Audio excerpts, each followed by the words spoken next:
What's going on, guys? The Kitty G on EGTV, and we're back again with another video. Today is a special video. I got everything going around with Bissouma. There's people saying they don't care that Bissouma was signed to Tottenham. I'm not gonna lie to you. I'm not one of those people. I'm gonna keep it 100%.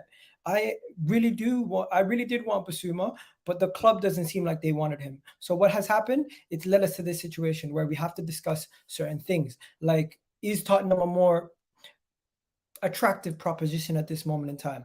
Is Bissouma going to Tottenham showing that Tottenham might be able to have more pull at this moment in time with Conte and everything else? We have to discuss these things. Also, we're going to get into some of our transfer rumors. Victor Osimhen seems to have been seems to be not such a real story. Also, Gabriel Jesus seems to be closer and closer. Tielemans, there's rumors that the Tielemans deal has been agreed. Now, I don't know how accurate that is. We're going to discuss that also. Raphinha, could he end up at Tottenham? Could he end up at Arsenal? We're going to discuss this. But today, I have a rival on the show, so don't freak out. Don't go crazy. We got a Tottenham fan on. He's unruly, so I'm not going to so he's going to say some crazy shit to you guys. But there you go. Big up to everyone in the chat. I don't even know what that means. I just heard that. That's a Jamaican term, right? Where? Big up. No, yeah. Unruly. Oh, unruly. Yeah. Unruly is just when, you don't follow the rules and you're just doing your thing. And that's me. You already know. There you go. But yeah, today is kind of like a rivals talk. There's so much going around with Tottenham, Arsenal, people throwing salt. But let's be honest, bro. I just want to let you know right now. Bissouma was linked to Tottenham. Bissouma was linked to Arsenal. Bissouma was linked to Chelsea. Bissouma was linked to Manchester United. Bissouma was linked to Monaco. The same way he was linked to all of our clubs, you guys ended up signing him. You guys were the first ones to make a bid. You guys were the first ones to actually make a move. Now, I am not going to sit here and say I didn't want him. But I will tell you right now, the same way Chelsea, Manchester United, and Monaco, they didn't pull the trigger, we didn't pull the trigger. That's what it is. And this whole thing today, I'm not going to sit here and do a whole video on the fact that I don't care about Bissouma. That's not the fact. We do care about Bissouma. We all wanted Bissouma. And you know what? You guys are going to stick it on our faces. But I just want to give you the information as it is. We never prioritized him. And that is just the reality. Do you know what it is? Yeah, that is fair. It's a fair argument to make. I get you guys have got Partey. We've got Højbjerg and Bentancur, but we haven't got a guy of that top level that I would say that can push us in the midfield. Bissouma is the perfect player to come in and fit our system. Though, I'm not being funny, it's been out there for a while, probably for about longer than a year. Probably the past 2 seasons, Arsenal been linked with him. Arsenal been linked with him for a long time. You've seen the pictures of him with the Arsenal shirts. He's posted like things of Arsenal compilations. Like, he's had the links. Apparently, he's an Arsenal fan. So from the Arsenal point of view, this is a letdown, man. He's the same price as Youri Tielemans would be. It's not a money problem. It's not like he's too much. He doesn't fit. Like, he fits the system. He's a good price. He just chose. Because this is what I heard. I heard that there was offers on the table from other teams, but not anything concrete, no bids and so on. But he's been speaking with a few other teams, but there was no one else but Tottenham that he had in his mind because he wanted to play Champions League football. You can't blame him. Okay, we're gonna get into that. Let me just get to some of the comments. Why is this a debate? We're gonna talk about the attractive club part in a second. That is not the main portion of the video. That is just a part of the video. So if you guys haven't already seen, there's a link in the chat saying vote Tottenham or Arsenal. Who's the more attractive club? We're gonna talk about that in a bit. People saying big up Egal, big up my guys in the chat. I appreciate all you guys. James saying this is not even a debate. It's Spurs. Mikel Arteta out. Are already behind. Frankie de Jong is off to United. Wait, Frankie de Jong to United is off. Woo. Yo, certain mans are going to catch it tonight. What else is there? Let me ask you this, bro. People saying big up in the chat. People saying we should go for Bissouma. Do we need a DM? Does Arsenal need a DM when we have Thomas Partey, Granit Xhaka, Lokonga, Elneny? I know they might not be of the level of quality that everyone else says, but is it 8 more essential? Or is a DM more essential at this moment in time at Arsenal? Because I know you guys, you need both at Tottenham. Yeah. Where Arsenal, we have so many midfielders, They might not be of the level similar to other teams. Like Chelsea have a lot of midfielders. We have a lot of midfielders. You might have a bunch of midfielders I might not know about. But like our midfield depth, you guys needed a DM. Do we really need a DM as much as you guys when we have Thomas Partey? When you consider Partey's injury, that's the thing. A lot of Arsenal fans have said that the reason you wanted a DM so bad was because Partey, whether you like it or not, he's just not reliable for a 38-game season. He's going to disappear. No, not disappear. He's not going to play for at least, let's say, 10 to 15 games. So you need someone that can come in and fill in at a high level. And Bissouma not only played in the 6, you can divert him to the 8 as well. Or you can put Partey in the 8 and drop him as a 6. Like, I think it's just about taking your team to the next level. But for me, Lokonga, Elneny, I don't think they're good enough. I just think that they're Europa League level players. You can play them in the cup competitions, but in the Premier League, they're not good enough to come off the bench and feel comfortable in those positions just yet. Xhaka, man, he turns up one day and he disappears the next and just gives you a stinker. So you don't know what to expect from him. Fucking hell, man. Okay, let's talk about this now. We're not going to talk about the main topic of the video yet. Let's just talk about the Bissouma thing one more time. Is this an example that you guys are now a better proposition than us and maybe a more attractive club at this point? Because in my opinion, I disagree with the point that you guys are a more attractive club overall. This season, yes, you do have some things that make you guys a more attractive club. People in the chat, let me know what you guys think.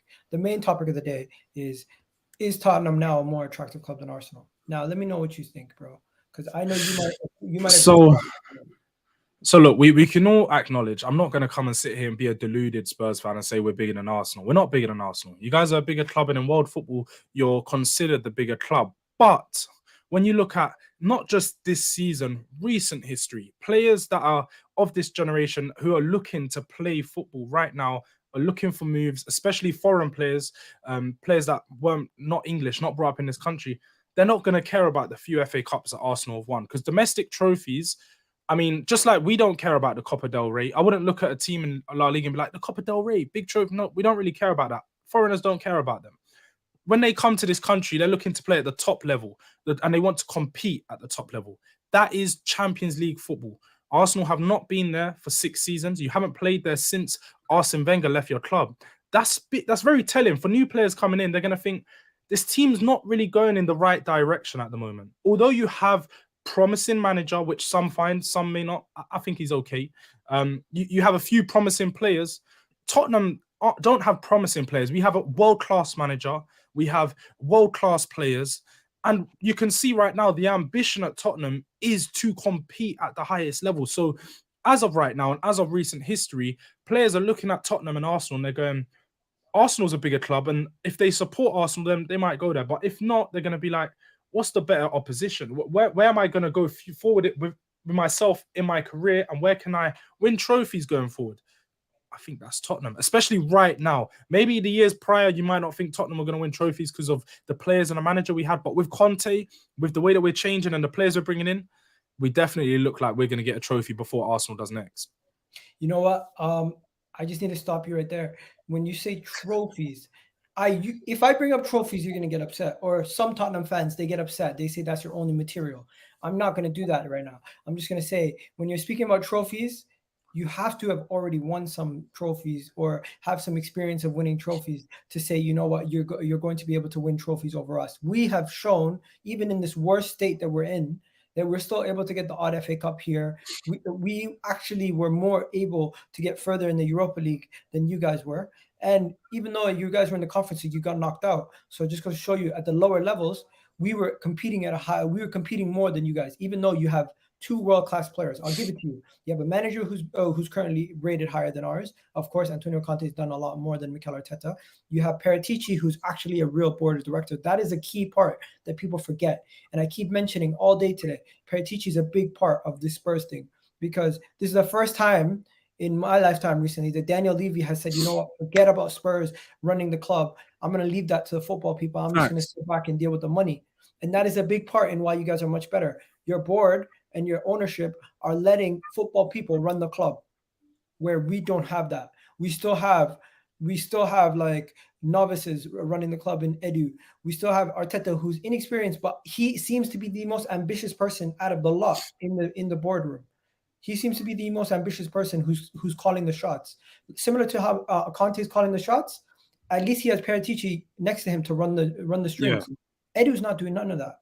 Don't you think that's the whole thing for like not just the Arsenal? It's like the whole Arsenal structure is like that. I mean, Josh Kroenke is running Arsenal right now. It's not even Stan, it's Josh, right? His son. Yeah. So you got the younger man running that. Then you've got Arteta, the prospect, running Arsenal. You got Edu, the prospect guy that's coming and supposed to be the big football director who's going to change Arsenal. Who's having loads of problems trying to figure out things. I mean, him and Arteta clash on signings often.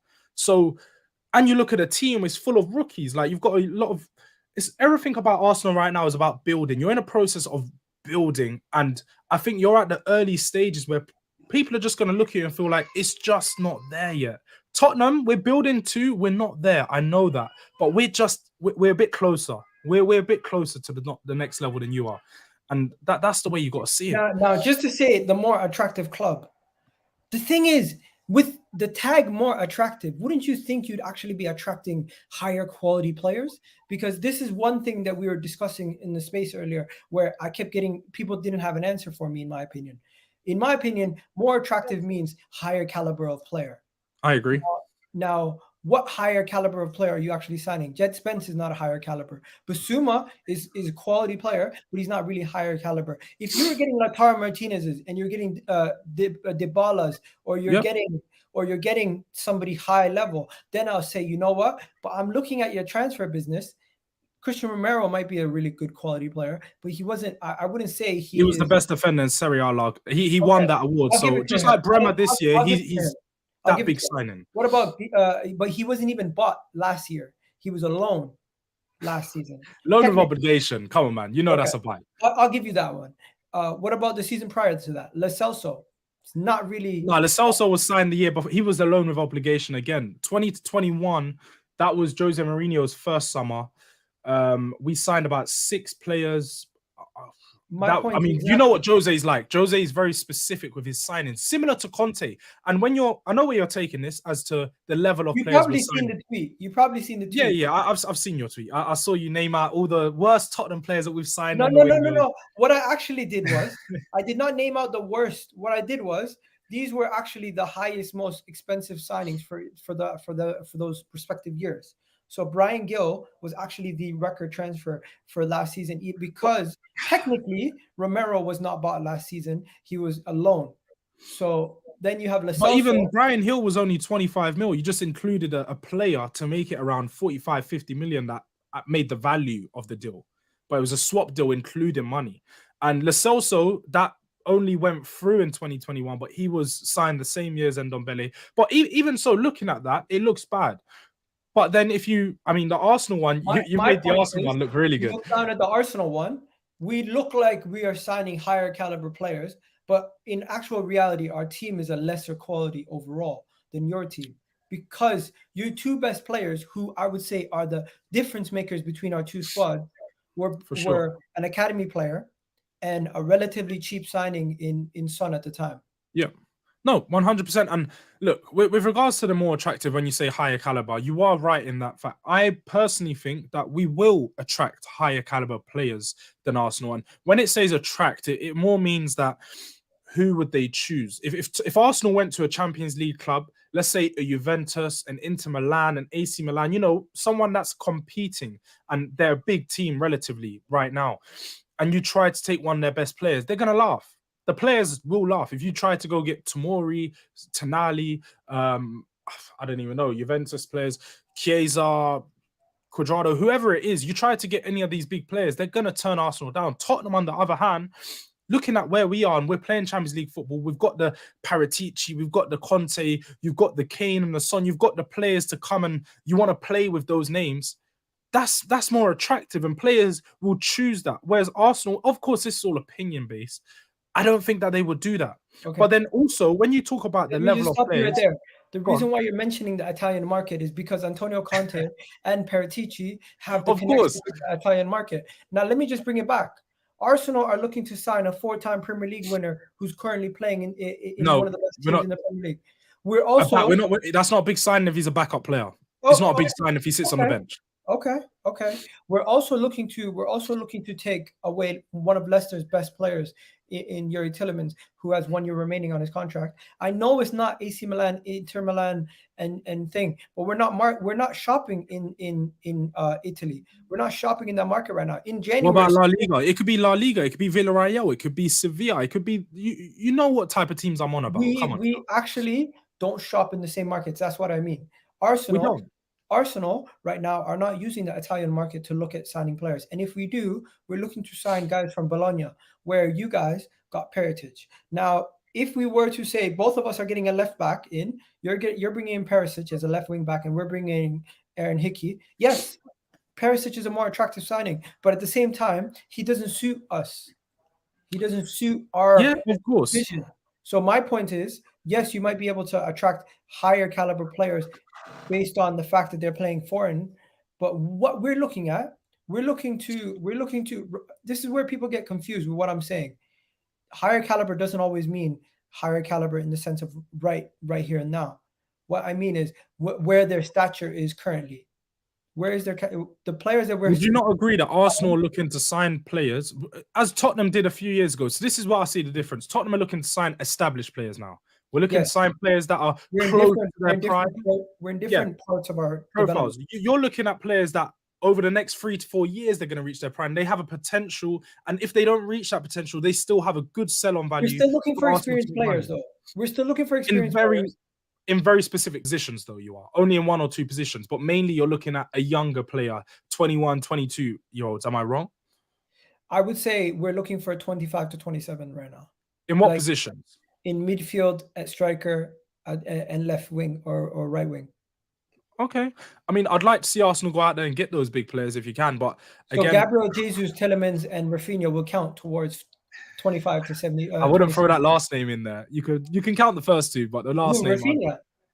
That's the one that I want to have a conversation about, because we're going to talk about Raphinha in a second. We can get into it. Before we get to Raphinha, there's just a couple of talking points that I want to get to. I want to get through some of my tweets because there was a lot of thoughts going through my head today.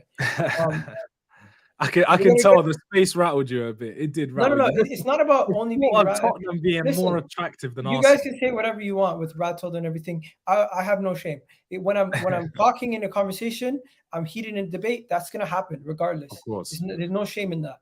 Now, what I have an issue with is when we're talking about attractiveness and we're talking about this. I feel like sometimes we're doing the best case scenario parameters for Tottenham, and we're looking at the worst case scenario parameters for Arsenal. So in that same breath, would you say Spurs are a more attractive proposition than Man United or Chelsea at this moment in time? At this moment in time, yes, I would. The stability that you have?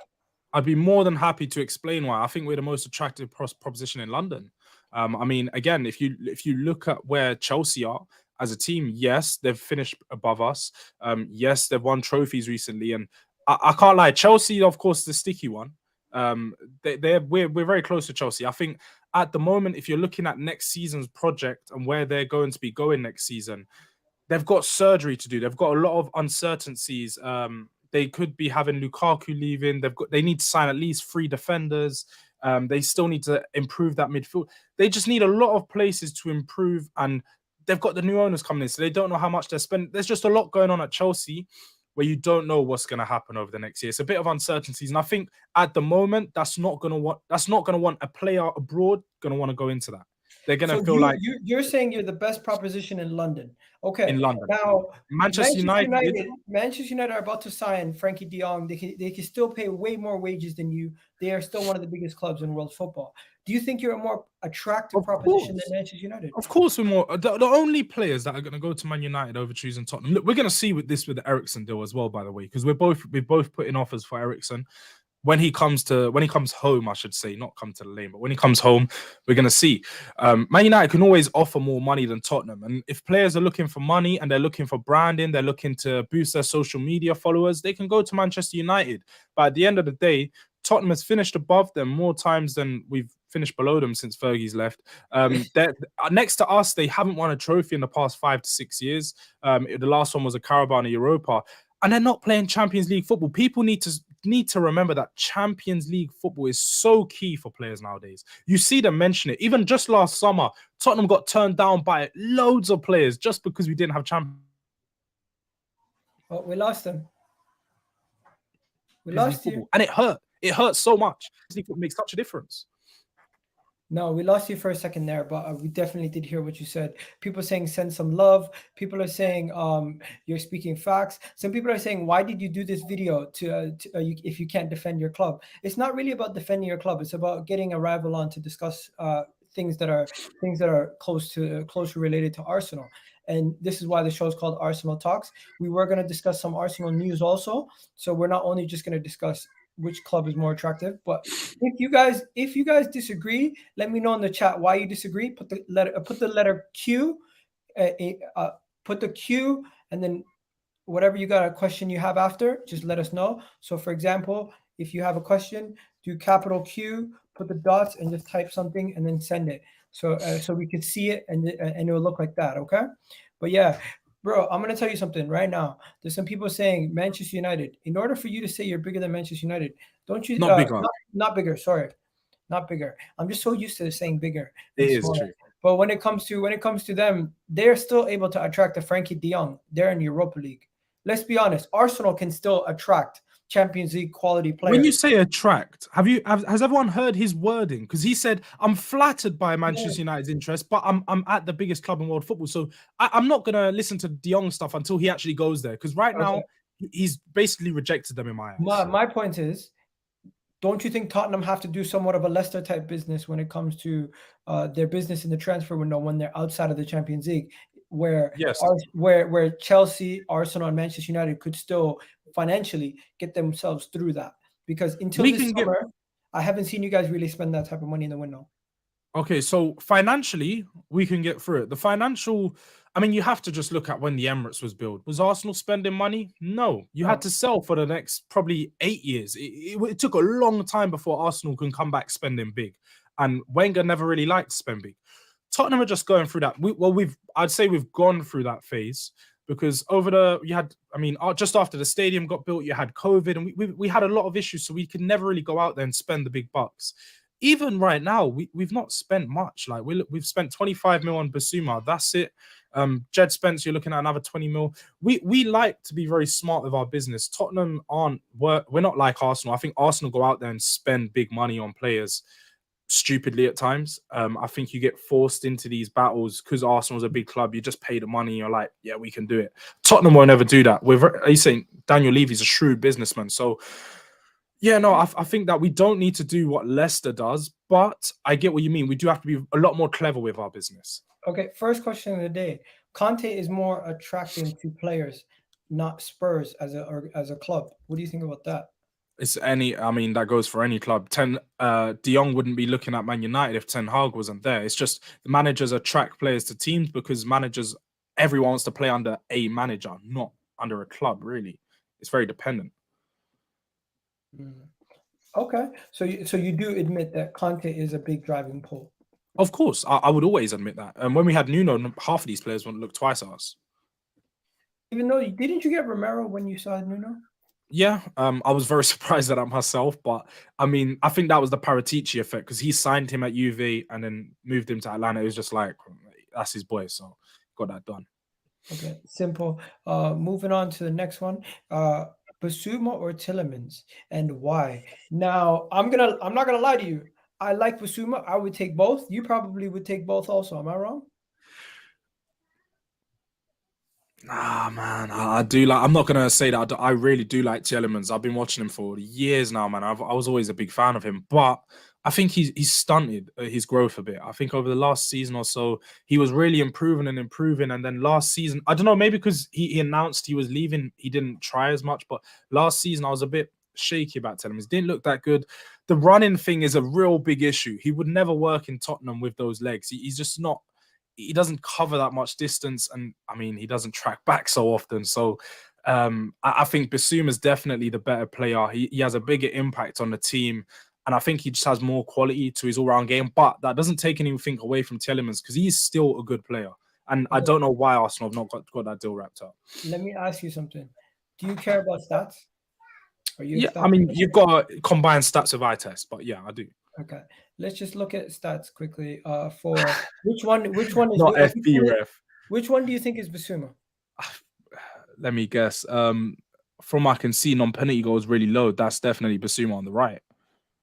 Okay, so as you can see right there, Bissouma is a much better dribbler, but when it comes to progressive passes, what we would want at Arsenal right now, Mikel Arteta, that's pretty much what he's looking for. Where you guys are looking for somebody who's more of a tackler, interceptor, blocker, clearances, Yeah. and can do more on that end. So he's going to be more of a dribbler. He's going to be like, he's going to be somebody who's not going to be keeping the play going, but he's going to be a disruptor and a dribbler and getting people, getting an attack going in the final third. Where our man that we're looking at, it just clearly shows you what we prioritize at Arsenal. But for me, who's a better player? It's up to it's personal preference. Yeah, it's personal preference. I do get that. I prefer a player like Bissouma in my team because we have Thomas Partey already, who could, and Granit Xhaka. But I don't think if you gave me Tielemans or Bissouma, I'll take both. I would take either one. I'm cool with both. But you're saying the defensive thing is the issue for him. I get that. And were you guys in for Tielemans? Because you guys were in for him. We was linked with him. I know we had a few links with him, and they were saying Tottenham want to go in for him. But I think we chose Bissouma. I think that was it. We wouldn't have went for both of them. We was always going to choose one or the other and then pair them up. We are looking for another midfielder, but I think that's going to be Eriksen. And if we get Eriksen, that's going to be done. So I think we've sort of put all our apples in one basket. Someone just said second in ball recoveries last season. Basically stating that it's a myth that he's lazy off the ball. That is true. He was second in recoveries last season. Anything to say off that? I don't know. I mean, again, I like to combine stats with the eye test. And again, I'm not going to say that he's a terrible defender, but if you just look at him and you looked at the defensive stats, he's not that much of a defensive runner, and he doesn't break down the play very well. Bro, be honest. This whole time, I've been nothing but nice about Bissouma. I've not been playing it down. I fully said that I wanted. No, you haven't. I mean, so you made the TikTok like a day ago, if no one's seen it, saying like you're mad that Bissouma's signed to Tottenham, so you haven't played him down at all. I mean, yeah. If I came out and started saying, you know what, I never wanted Bissouma in the first place, that would be a hypocritical move. Fully a hypocritical move. You know what I mean? But yeah. Anyways, what else are people saying? Conte's history. Oh, he only lasts one. Oh, you gotta go? Yo, where's he at? Oh, okay. Yeah, Conte's historically not known for staying at a club for too long. So what do you think about this comment? He's actually only got a contract till the end of next season, what some people might not know. So it's going to be very telling mid-season if he signs that deal. I think he will if it's promising, if everything's going well and he's making progress with the team and he's starting to see that this is somewhere he can build, you'll see he will commit to Tottenham for the next 2 to 3 years. But it is true, he's not a manager that stays at clubs for longer than 3 seasons, really. I think he's usually a 2-season and go. But I think with Tottenham, he's going to make this change because he can really see something to build. I want to ask you this. Harry Kane, you guys are able to hold on to him every single time. You're able to hold on to him every single time. But in the same breath, the same Tottenham fans who say Harry Kane's not going nowhere, he's under contract, are the same people who say Bukayo Saka has to leave Arsenal for his own good. So yeah. Why is it? What's with the double-edged sword? Why is it that Harry Kane is going to stay, but Bukayo Saka has to leave for his own good? It just doesn't make any sense to me. It sounds very hypocritical at the time. And are you one of those people who say Saka has to leave, but Kane is not going nowhere? So Kane's not going nowhere because there's other factors to it. Kane's not going to go nowhere because no one can pay the money that we want for him. He's irreplaceable. So it's very hard for us to get rid of him. And you've got to really put that deal on the table and there's got to be no problems with it for Levy to accept it. Also, Kane, I mean, he's been here for a long time and he's been chasing that trophy to bring that trophy home to Spurs. So I think he's in a position where at his career, he's 29 years old. He hasn't got too long left. I think he's going to sign a new contract. Whereas Saka, I'm not of the people that say he needs to leave right now. I think next season, if he doesn't get top 4, he has to leave. And that isn't because it's going to stunt his growth, but it's more because if he wants to be a top player, if he wants to be on the level of the likes of Vinicius, Foden, Mbappe, because some Arsenal fans consider him up there with these youngsters, he's going to have to go to another team and start to play Champions League football, start to win some trophies, start to have a massive impact in those He games. already won a trophy, by the way. Even till now, people hold it against Kane and say he hasn't left Tottenham and therefore he's not world class. And I can't really argue with those people because they have their own parameters, but he can win the FA Cup, but that's not going to mean nothing in his career at the end of the day. He won it at 19 years old. He's going to be thinking about the rest of his career. I want to win a Prem. I want to win a Champs. I want to win the biggest trophies of them all. And he's definitely, if you don't get top 4 next season, he needs to make that move. And I think his representatives will tell him it's done. Like there's nothing more here for you at Arsenal. Okay. Guys, we have 157 of you guys watching and only 49 likes. Come on, you can do a lot better than that. Smash that like button right now. Poor. Smash that like button, man. I'm just going to say this to you, bro. Math's not mathing or whatever they say on Twitter nowadays. It's not working because if Harry Kane hasn't left Tottenham, you guys been able to give him contract after contract and hold on to him. But Bukayo Saka has to leave for his own sake because he's young and he doesn't want to make the same mistake as Harry Kane. Are you saying Harry Kane has made a mistake for staying at Tottenham this whole time? I'm not saying that, but some rival fans will. And I haven't got a problem with them saying that because at the end of the day, if Kane did leave at 23, 24 and went to one of the biggest clubs in world football, he would have won a lot more. And we know that. He could have went to Man City. He probably could go Real Madrid. He could go Barcelona. Like, if he'd done this, he would be considered one of the best strikers in world football. But it's not a double standard. It's just facts. I'm not going to personally say it because I'm a Tottenham fan. He's not made a mistake. But as an Arsenal fan, do you not agree? Would you not say that Kane's made a mistake? I think this...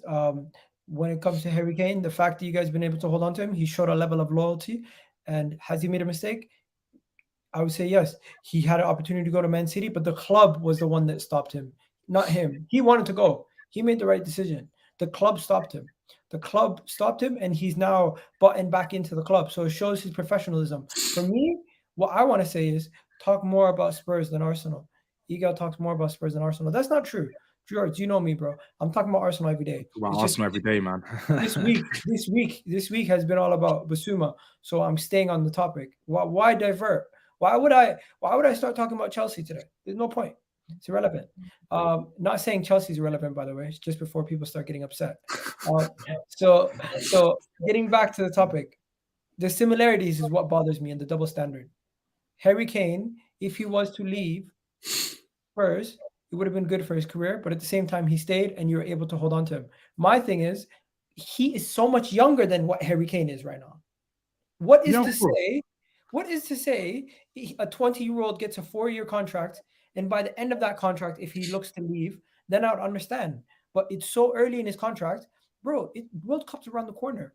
What makes you think if Bukayo Saka leaves this summer, it's going to benefit his career in the long run? Oh, you're right. I don't think he needs to leave at all. Not right now. I do agree that, like, if he signed a 3-4 year deal, that's fine. I mean, he can stay at Arsenal for the next 3 to 4 years and then leave after that. He's still got a lot of time and a lot of football left. No one's going to take that away. It's just more looking at it from what is the best for Saka and his development. I personally think it will be at another club learning under better players because right now he's the big boy of Arsenal. Arsenal rely on him. So at 21 years old, if you're the best player in your team, you can't grow that much more. You generally can't. You've got to surround yourself with better players to become better. He can't be the best player at his team at 21 and continue to just take it to the next level, to the next level, to the next level every season. I just don't think that's possible. Okay. This has bothered me. I know you know Jacko. Jacko really had my blood boiling the other day. He said, you have I don't know how people can compare Kulusevski to Bukayo Saka. Kulusevski is on a different stratosphere as a talent to Saka. I'm not gonna lie to you. I've never heard such more ridiculous statement where Kulusevski at the same age as Bukayo Saka, yes, he might have been doing stuff in Italy, but in the Premier League, they're only a year apart, by the way. I get that, but in the Premier League, only having 18 games, come on, it's such a small sample size in the Premier League to be saying Kulusevski is superior to Saka. What's your thoughts on Kulusevski then? Because before I say anything about the comparison, I want to know what your thoughts are on him as a player without the comparison. I like him. I like Kulusevski. I think he's done really well for you guys. But in my opinion, the reason why he's doing so well is because you have such elite finishers where he just puts it on a plate for them, does his job. And I think if Bukayo Saka was in the same team, he would be doing just as much or maybe even more. Realistically, we've created so many chances off the back of Bukayo Saka in the right flank, but we had no striker. We had no finishers in our team where, if you don't know, as a Tottenham fan, you probably know this, only Son and Kane have finished their chances at a higher rate than Messi and Ronaldo over the last years since 2017. I already know. You know I know those stats, man. You ain't got to repeat those to me, Egal. But with regards to the comparison, I think Saka has a higher ceiling than Kulu. I think I think it's a hard comparison to make. With regards to what Jacko said, Jacko is the biggest Kulu fan, and I had a words with him yesterday of him saying Kulu's better than Raphinha, and I was like, bro, that's crazy. I like Kulu, but I don't like him that much. He's a very good player. I think he's a very intelligent player, and what is the benefit towards him and what he has over Saka is his football IQ. He reads the game and his ability to Would you put Jacko in the same category as like extreme fans in the Arsenal fan base? No, because do you know what is he does know what he's talking about, and he's very knowledgeable. He understands the game well. He just, I mean, you know, he likes his club and he likes his players, but he is very knowledgeable. So I would listen to him when he speaks because he does a lot of scouting. He watches a lot of football. So it's not like he's coming from nowhere. I found it. Look at this. I will never understand why people rate Saka on the same level as Kulusevski. I don't like the comparison. I don't like them even more when they are complete nonsense. Complete nonsense. Very, very few talents can be in the same sentence as Kulusevski, and Saka is not one. I can see what he's doing there, man. He definitely put that out there to trigger fans like you and other Arsenal fans that were, because we were having this Saka debate the other day, so that's why I think it was. But just with regards to the comparison, I think Saka's better at the moment.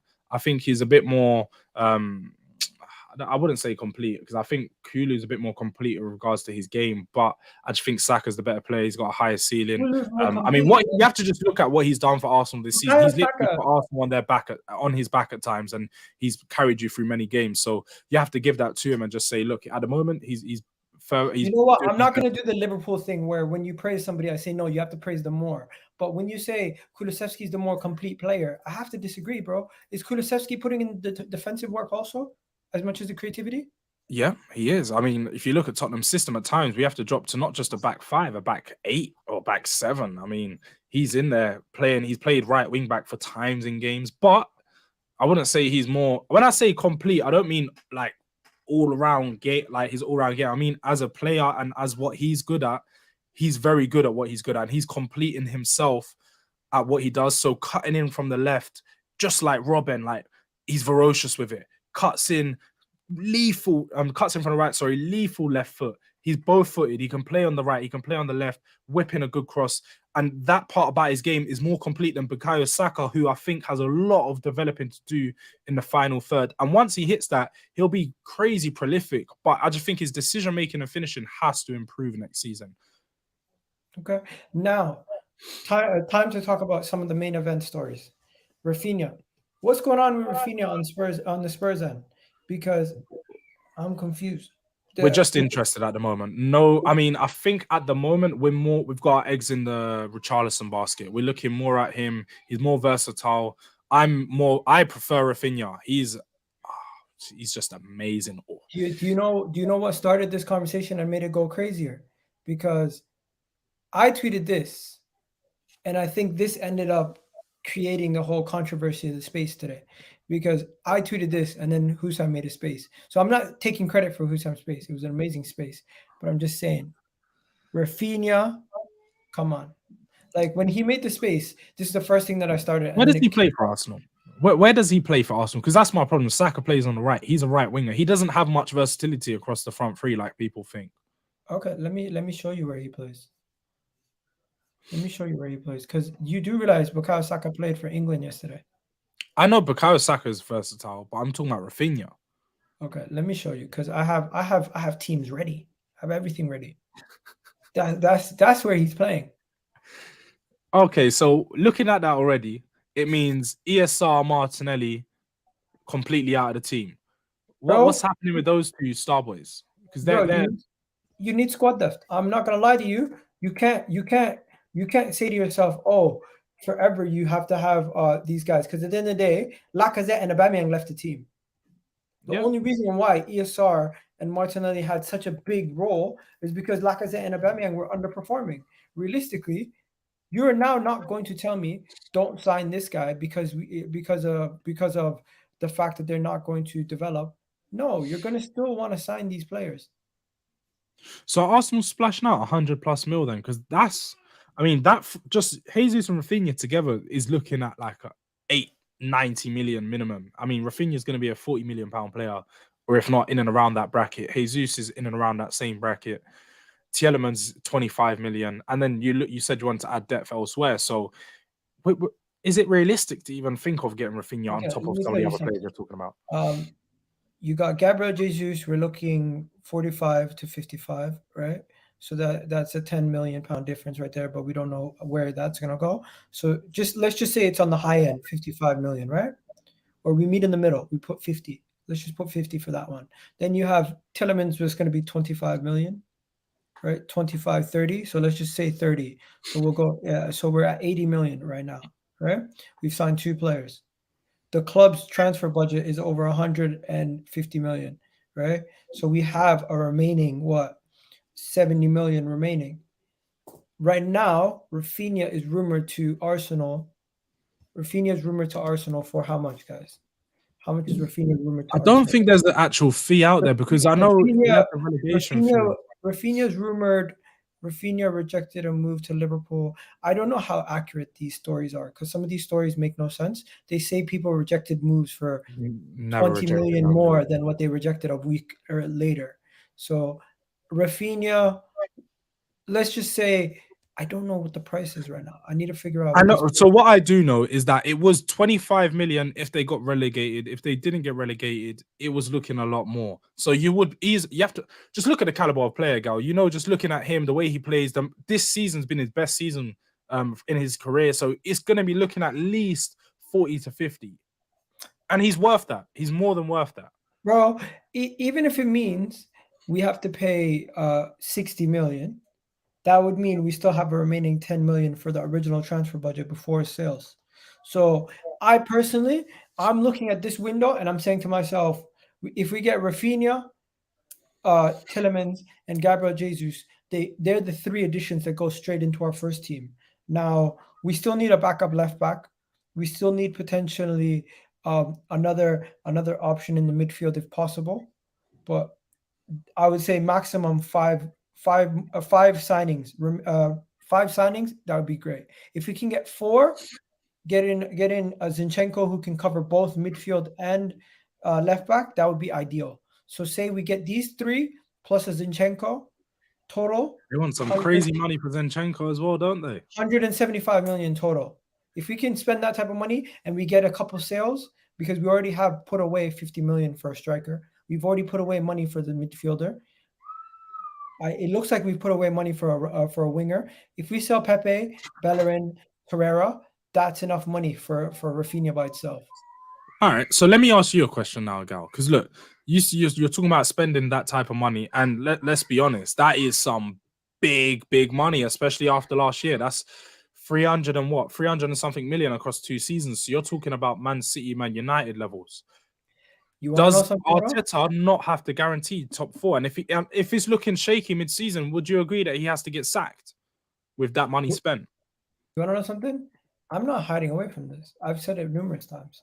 If Mikel Arteta cannot achieve, if Mikel Arteta cannot achieve top 4 or a Champions League finish via the Europa League with this team next season, it's Arteta's got to go. That's it. Simple. So how long do you give him to show you that that's going to be? Because I mean, let's say Listen, you can't give it to the end of the season. Mikel Arteta has had a roller coaster ride with me personally. If you don't know, I'll tell you. After the Villarreal game, I lost a lot of faith in him, but I still said, you know what? He's shown me enough to give him faith to see what he does in the window. what he did in the window, I felt like was good enough to push us on. Come the first 3 games of the season, I was very skeptical and I was worried about the future. It didn't look good. It didn't look like we were going to go anywhere. We lost to Man City 5-0. You've seen the state of our club and everybody on socials after that game. It was easy to flip and say Arteta out at that point, which I did. After we went on our run, where we went on win 10 games, after the North London derby, went on a good run, right? Unbeaten run, where we drew against Brighton, we drew against a couple teams, we won a bunch of games against Norwich, the North London derby, which I was at. Yeah. And then from there, it was like, you know what? I got sucked back into it. Mikel Arteta showed me that he could do something. Then the Everton Man United game came. I still wasn't fully like back on board, but I was like, you know what? He's earned my respect again. Like, I'm not saying he needs to go today. I'm not just saying, you know what, let's just see until the end of the season where he is. I'm not saying I'm fully backing him, but then what happened is after we lost to Everton Man United, it was like, see, this is why I'm still questioning him. Yeah. But from that game onwards, after that game against when Aubameyang got taken out of the side and he got dropped, Arteta seemed to have slapped the team back into senses. We've seen Arteta, the team, everybody at the club. We've seen players on form. We've seen everyone harmonious. It seemed like the team was fully fit and working together for the first time. And it looked like you could see the potential of something bright. Defense was getting clean sheet after clean sheet. We had one of the best records in Europe. I don't know if you know this. For that 25-game span, we had in world football, no team had a better like points total than us. Oh yeah, so you was like 11 wins or something, or 12 wins in a row. Yeah, it was mad. So at that point, I was fully back in, and I said, you know what? He has gotten us into a top 4 race. We have to sign somebody in January. We didn't sign anybody in January. I wasn't one of the people here saying this is a great window. We didn't sign nobody. No, I just said I understand why we didn't sign nobody, because I was following the window very closely. I was in Dubai still doing transfer news. Like, people are like, you're crazy. Stop talking about transfers. But I couldn't help it. We were linked to Vlahovic all summer. I don't know if you know this, but I mean, all window. I remember in for him, bro. I heard that he said he confirmed that he'd never heard about the talks. We were never actually in for him, and to the point where people are saying Vlahovic is lying. He has no reason to lie. Why would he lie to us? He benefits him. It doesn't benefit him unless he's trying to cover his ass for why he went to Juventus. It doesn't benefit him. So to me, the process was dead the moment that the Champions League was won by Chelsea. It showed that a manager can come in and immediately have instant success. You don't need to do a process. But Arsenal want to do things a long way. So I got on board. I still believe. And the main reason, bro, Jay, when I look over to my squad and I look over to the people in the dressing room and I look people in the eyes, the only person I see that shows any level of ambition, that shows, you know what, this is what I want to do, and is speaking the right way, is Arteta. Maybe it's a false image, but he's the only person who's actually seems like he's putting some emphasis or effort on the board, putting some sort of pressure on the people behind the scenes. Edu doesn't seem to be doing that. The players don't seem to be putting the pressure on the board. The players don't seem to be putting the pressure on the manager. Arteta seems to be the one that's actually saying, you know what, we need more. We win against Liverpool the year that they won the title. You know what he came out and said? We need more. We won the FA Cup. You know what he said? This is great, but we need more.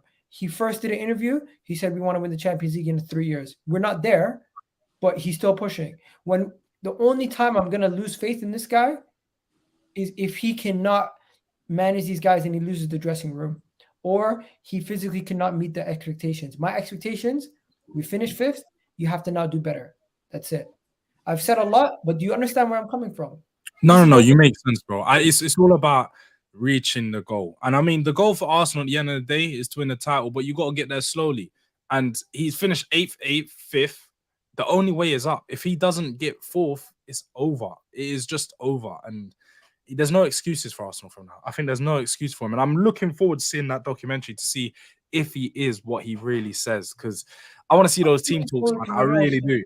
I'm looking forward to the all or nothing also, man. Very much so. But before we go, we're going to go in like a couple minutes. Do you understand where I'm coming from? That he's the only he's one of the more ambitious people in that office. with regards to, yeah, it makes sense with Arsenal. He does want to do some big things, and he was talking about winning the Champions League to Willian, so clearly he's got some big ideas of what he wants to do there. He's just got to see if he can live up to it, really, because he might be all talk, no action. Okay.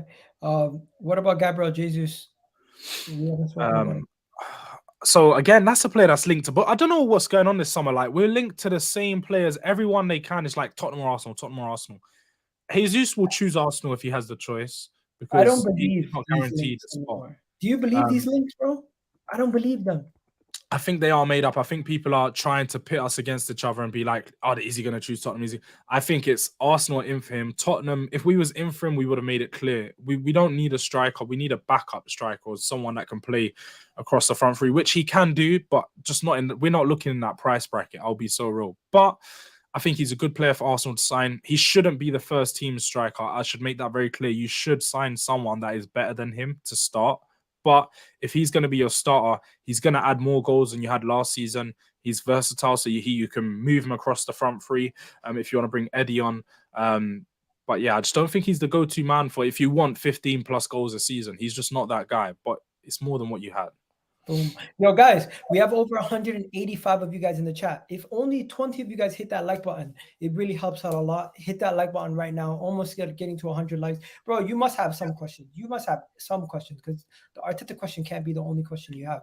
Because when it comes to Edu, I do. When it comes to Edu, I'll tell you right now, I don't like Edu. Edu, I think, is a problem. He's got to go. Eddie Nketiah, yesterday some guy on my stream said, respect to M. He said Eddie Nketiah over Darwin Núñez. So I don't know. I saw that. What is going on? What are your thoughts on Eddie? Because I want to know, like, signing Eddie, I got why you done the signing. He played good towards the end of the season. He deserved but the big money and 5-year contract. Bro, Eddie Nketiah actually currently is a free agent. He hasn't actually signed a contract right now. He's technically a free agent. He's gonna sign it though. He's technically not an Arsenal player. It's pretty much we had to give him a respectable package, and what you have to understand is he's on half the money that Lacazette was on, pretty much, and Lacazette was our second striker at the time. So is it not still 100K though, or close to it? It is still 100K, and it is a problem, because if the case is that he's sitting on the bench with 100K, it might be a problem. But at the same time, if he performs even to the level that he performed this season, we could flip him in a year's time to a West Ham or somebody else, and instead of losing the asset. And it would cost us another 25 million to now sign 2 strikers, which the club clearly can't do this window. I personally think Eddie Nketiah holding on to him, holding on to Elneny also, is 2 things that has triggered the fan base, and very much so triggered the fan base a lot. The fan base does not want Elneny to get a new contract or Eddie Nketiah. But you know me, man. I'm not somebody who loses my shit. I try to understand where they're coming from. And realistically, the club doesn't view Elneny as a problem. They don't view Eddie Nketiah as a problem. They say to themselves, you know what, instead of now making it where we have to go and sign more players in the window, we keep them as squad depth. We keep Eddie Nketiah and Elneny as squad depth, and we find and then we now sign first team players.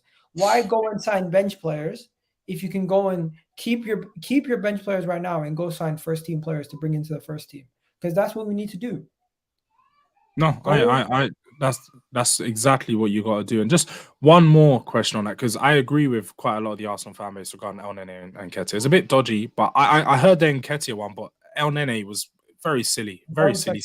People are saying in the comment section, it rises up to 100K per performance. I hear that. Some people are upset. This is why Arsenal fans are voted the most intelligent in the world. I think that's harsh. Eddie is a survivor. The survivor remains. Eddie's the only striker that remains from this season. That's crazy.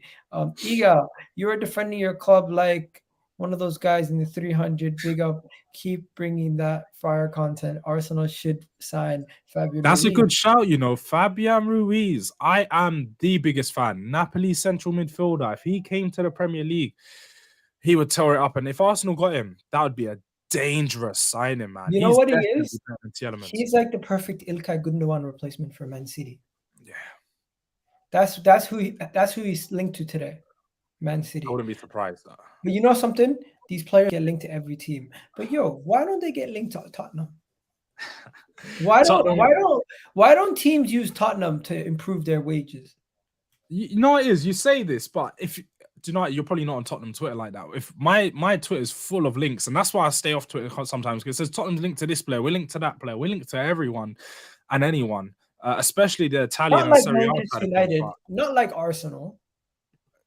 no, we very much are. You probably just don't see the links, but we're in for all of these players. But I just think Tottenham are very different with our business. We don't go for the big names like you guys do, so we're never going to be linked with those big names.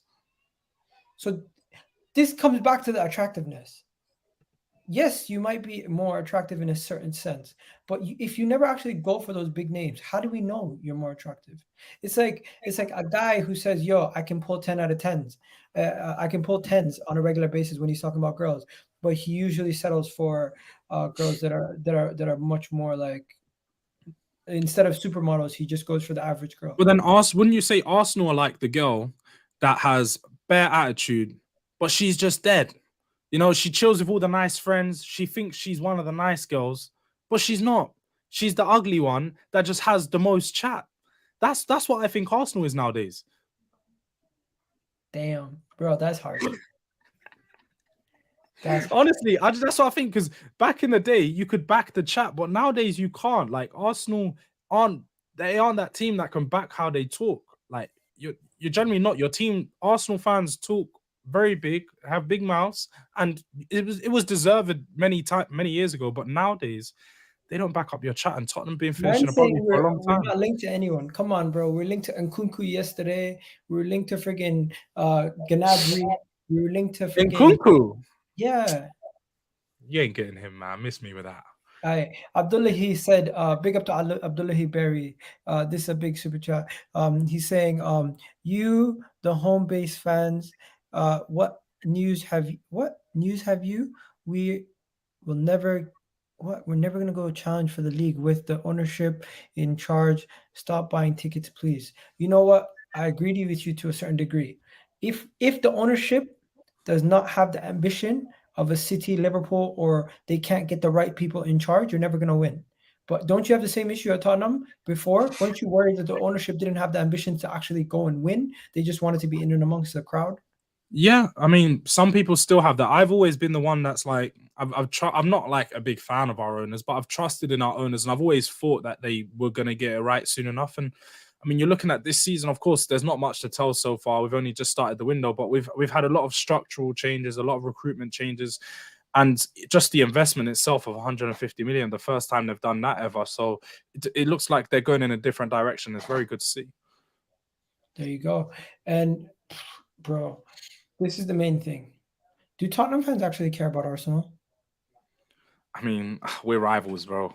As much as you guys, as much as we hate you, and as much as we like to think we don't care, but I'm watching Arsenal's every move. I'm not gonna lie. When I'm looking at what Tottenham news is going on, I'm looking at what Arsenal news is going on. I need to know who you're signing. I need to know what's happening over there at your camp.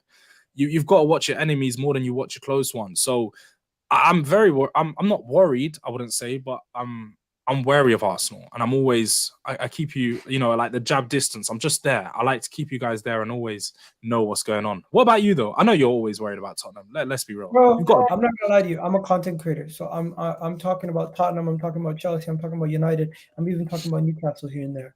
I'm talking about every club. I even talk about European teams that I barely watch. So when it comes to content, I'm always paying attention to everybody. But when it comes to like my actual waking up and looking at Spurs' news or Googling it or searching for it on the Twitter, I don't go out of my way looking for it. If I see it, I see it. If I don't see it, I don't see it. That's the actual reality. Like Weston McKennie was linked to Tottenham. I seen that on my timeline because I follow one big Spurs account. The Sound of Spurs or whatever. What's it called? Something. The Sound of Last Word of Spurs. Last Word of Spurs. Basically, I met that guy on the football terrace, and I followed that account, and now I always see the Tottenham news that pops up. Oh yeah, yeah. So that is one. I used to pay attention to Chelsea a little bit here and there, but not too much anymore. They're not really doing much. The only club I really don't pay attention to is probably Man City, because I don't really view them as a rival. I don't really view them as a threat. You just can't stop them, bro. No one can stop them. They're just in a different stratosphere. But we got somebody here who said, what about Tottenham, are you guys gonna win? Are you guys gonna win a trophy next season? Yeah, You already we said are. you wanted to. My aim, let me say this, just like you expect top four and what you do, you're saying he has to do it. I'm not going to say Conte has to do it or he gets sacked, but I expect a trophy next season. With this money spent, whether it's the Carabao, I don't care. FA Cup, just bring in a trophy just to get it done. Once that first trophy is done, we can start to focus on other things. But I think just for the fans, for the wait, to get it over and done with, let's bring that trophy home, Spurs, man. You really believe you can win a trophy, or is it like a mental block at this point?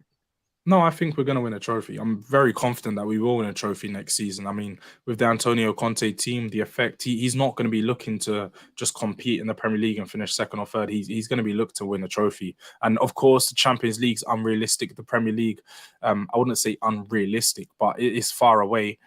FA Cup and Carabao Cups where we're going to have to focus our sights. Okay. This guy's so salty about Arsenal, spends all the time reading about it. That is not even true, bro. That's not even true. He just said they can say that. I spend my time reading about Arsenal. If you think that, that's cool. I also spend my time reading about Tottenham. And like Egal said, every other team. I'm a football fan at first. There you go. Let's just bring it back to Bissouma, because this did really trigger a lot of people. Does it bother you that he's openly said he's an Arsenal fan and that he's openly twerked for Arsenal, as you can see here? This is that's what I was talking about earlier. Yeah, this is him trying to say he wants to move to Arsenal and he can vision himself there. And you got situations where he has the Arsenal kit when he's on vacation. It's like, what do we think? They don't know that that's his kit. Come on, that is reaching. That was an Arsenal top on a bed, which was snapped next to Bissouma. And then the other one was him reposting a story from an Arsenal page saying, like, of his highlights or something. But I do agree. I've heard he's an Arsenal fan, so I'm not going to say he's not. Livs, who cares? That makes it even worse. You can speak to Livs, bro. We can speak to Livs. Livs said he was going to Arsenal. Livs said Bissouma said he's going to Arsenal. He's at Spurs. Tomorrow, this is going to make it worse. It's literally tomorrow. He's going to be pictured in the kit. He's going to be kissing the badge. The Arsenal fan kissing the badge. We've already had this. We've already had this before. Serge Aurier, Matt Doherty. Yeah. It's happened before. Yeah. And it's going to probably happen again. There's going to be Arsenal fans who end up as a professional sign for thing. But do you have a problem with that? Because I know I've spoken to one Arsenal fan who told me verbatim, if I was an actual true Arsenal fan, even if I'm a professional footballer, I would not sign for Spurs, which I think is ridiculous. We have to understand. It's a lot of rubbish. At the end of the day, these guys are looking to take care of their families. That's the first thing they're thinking of is, how can I secure myself for the future? How can I secure my family's future? That's what they're going to be looking for. And if Tottenham is putting an offer on the table and Arsenal aren't, he's not going to say, oh, I support Arsenal, I can't go there. No, Tottenham's playing at a high level. I'm going to go to Tottenham, and I'm not going to care about my Arsenal affiliation. I'm going to put that aside, because at the end of the day, I want to play football. I want what's best for me personally and not what's best for my team that I support, or a team that I grew up supporting. Come on, man. Any footballer is not going to choose their boyhood club. They're going to choose whatever's the best deal for them personally. Okay, no worries. 70 million for Raphinha. That's going to be a lot of money, but he's going to be much better than Pepe. He's already Premier League proven. So, just one last question, and before we do go, quality. What sales are you going to get? Because you guys have to sell quite a few players. I take it. Okay. Torreira has to be sold. Lucas Torreira. Leno has to be sold. Bellerin has to be sold. Pepe is going to be sold. So that's already 4 that we're looking to sell. Pablo Mari has to be sold. It looks like we're keeping Cedric for another season. He's going to be fighting for that second right back position. What else is there? Lucas Torreira has already been sold. No, I mean, not Torreira. Guendouzi has already been sold. We've already sold Mavropanos. Maitland-Niles. Ainsley Maitland-Niles, yeah. Ainsley Maitland-Niles. Reece Nelson. Reece Nelson might be sold. So quite a few outgoings, and you got quite a lot to get rid of. 1, 2, 3, 4, 5, 6, 7, 8, 9. Wow. So total, I will want 9 outgoings. But what you have to understand is 2 of those have already been sold. So it would only be 7. Okay. But the problem is the money that would we actually be making. How much money would we actually get for Torreira? What, 15, 10 million? The club that wants him right now only wants to pay us 7, even though we put a 15 million release I clause. saw that, yeah. Bellerin, what? Another 15, 10 million? Not too much. They've already agreed the fee. They just don't want to pay the money. Leno, 8 to 10 million. Apparently, he might stay in the Premier League to Fulham. Who else is there? Pepe, 25 million, if I'm generous. Do you agree? He's probably your biggest sell, Pepe. Yeah, 25 million. Matteo Guendouzi, only 10 million, bro. It's crazy because he's actually much better than Lokonga, but I know that's a conversation for another days. Yeah. Mavropanos, like 2 million. Who was the person that I said starts with an S? Anyways, Pablo Mari would be another 5 to 10 million. Reece Nelson, Ainsley Maitland-Niles, 15 to 5 million. Realistically, we're looking at altogether, maybe if we're lucky, 60. No, not 60. 25, 15, 15. We're looking, if we're lucky, between 75 to 80 million in sales. Still pretty good considering, but also obviously it's a large amount of players going. So that is lucky. If we're lucky, lucky, that's what I'm saying. It's very unlikely that we're going to be able to sell all of those players, but it would be nice to sell those players. What about yourself? Are you going to have a lot of player sales? Because I don't think you guys have a lot of players to sell. We've got a lot of players that we need to sell, but we need to try and maneuver deals for them because very similar to yourself, they're at a point in their career where they're not attractive. Not many teams want them. Harry Winks, Davinson Sanchez, Joe Rodon looking to go. On top of that, you've got players Emerson or Doherty are going to be going. One of them, Reguilon's going to be going. Bergwijn's going to be going. So we've got around 6-7 players to maneuver as well. But I only think maybe 4 or 5 of them will go. I think Conte wants to keep a very big squad because we have 5 subs. He wants to be able to utilize that to the best of his ability. You know how I tweet everything out? I've already prepared this in May. I'm like, this is what we need. We've already gotten these guys gone. Torreira, 15 million. Pepe, 20. Cedric staying now. Ainsley, Bellerin, Leno. It's about fair. It's just getting rid of those players. Just like, I mean, it's similar to us. Like a lot of those players have been at Arsenal for so long and they've been backups for quite a few years where a lot of teams just don't want them. They'll be looking to pay minimal amount for them, the 10 millions and so on. But you got to take those L's sometimes. These players are rubbish, so they need to go. That's just how it is, man. That's just how it is. I think a lot of people liked the discussion today. They definitely did like this discussion. Tottenham getting Hakimi next. Don't do that. Don't do that, man. Don't put our name in there yet. Maybe next season or something. Not this year. Nah. Leicester fans saying swap deal Saliba for Tielemans. Not going to happen, my friend. Not going to happen. Torreira isn't going anywhere. Torreira is better than certain people in our team. Why don't we keep him? I don't mind him. It's just Arteta's not going to keep him. That's the problem. You know when you have a player who doesn't want to stay, that's what happens. Anything else you got to say before we go? We're going to wrap this up, guys. Big up to everybody watching. We've been going for an hour and 7 minutes. What? Deal fell through? Yeah, deal fell through. Another freebie. They didn't want him. Oh, Emerson. Yo, did you see that tweet? Did you see that tweet that the guy did? I don't know why I get triggered by tweets, but there was this tweet that really pissed me off. This guy tried to say Emerson rejected us. He tried to say... What I heard was that Edu wanted him and Arteta rejected Emerson. That's what I've heard. No, the worst part about it is he tried to say, what's that guy who did the Rabona? Lamella. He tried to say Lamella rejected Arsenal. These are the guys that are just looking for people like you to trigger. Egal. Like these are some false rumors, man. Emerson, he was gonna go Arsenal. The Arteta turned him down because Edu wanted him, and then we went there. We didn't actually go there for Emerson. We went there to buy Mariba or someone else, and we came back with this bum. We'll see what happens with him. I don't know if he's gonna find a suit or if he's gonna stay, but one of the 2 right backs are gonna go. Yeah, man. Oh, I found it. Vertonghen rejected you. Serge Aurier rejected you. Kulusevski rejected you. Emerson Royal rejected you. Um, this is the ridiculousness you see online. Tomiyasu was on his knees for Spurs until we rejected him. Lamelo chose Spurs over Arsenal and Chelsea. Sessegnon the same. Harry Kane left your academy to join us. Couldn't That's a be funny more. tweet, to be fair. There are Bro, probably about 2 of those that are right. this is actually hilarious. And this was what caused him. He said Spurs beat Arsenal to a signing. Won't happen in a lifetime. And then it led to that.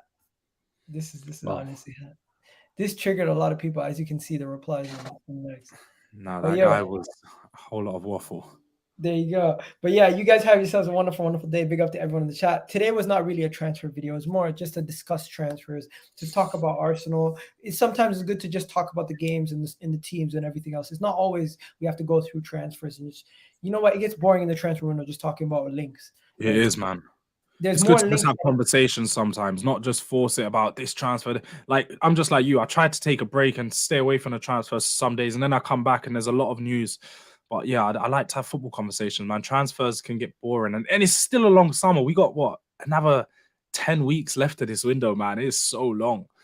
100%. People in the comment section, let me know if you guys enjoyed it. Jay, if you want to just plug your channel quickly, I'm gonna get that link for you.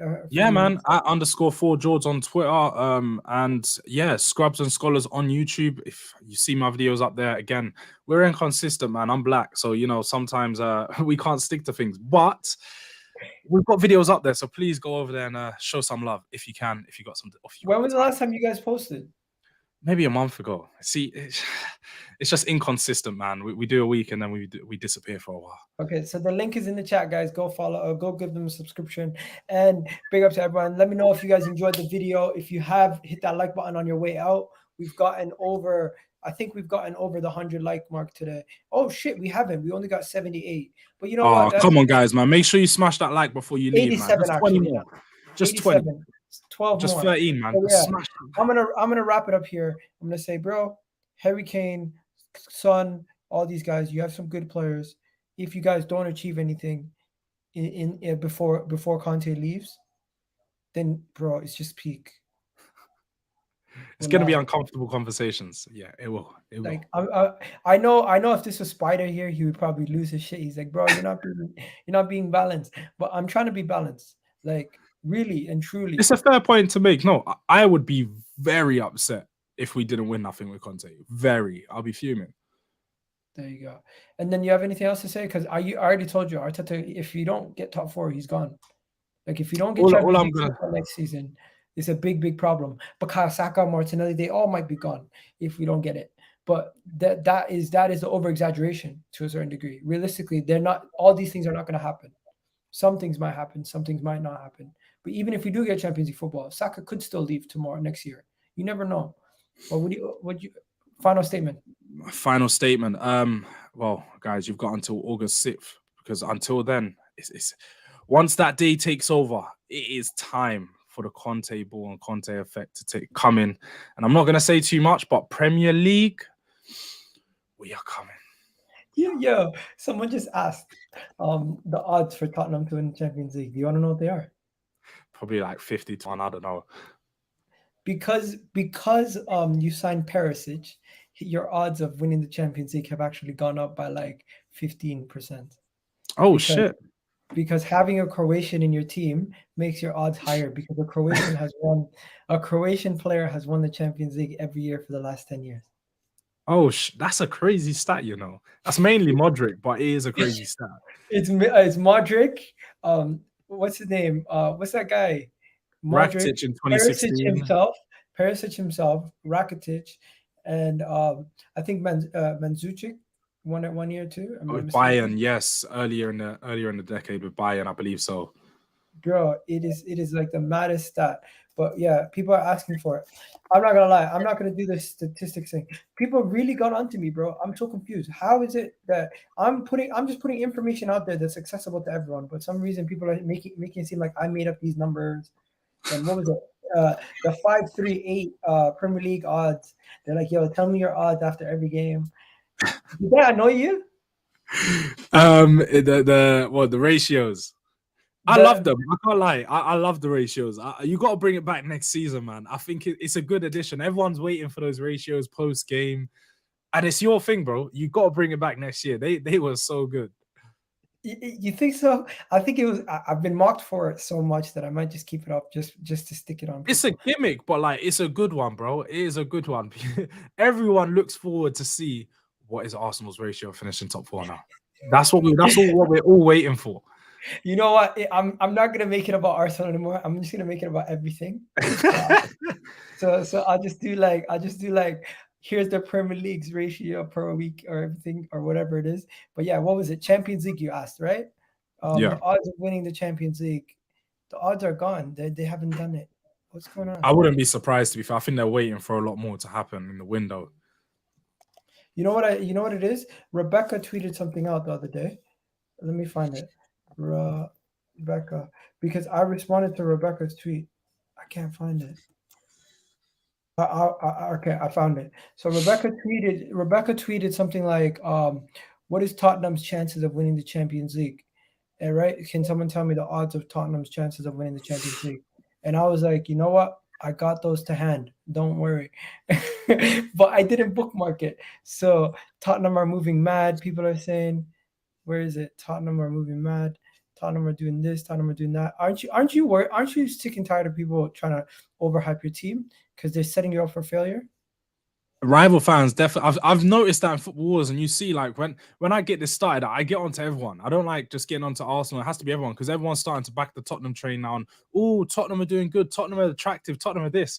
Just 2 months ago, everyone was saying Tottenham are shit. We had 15 championship players, especially Husam. So I'm not buying any of this from rival fans. I stick to what I say and I stick to my guns, man.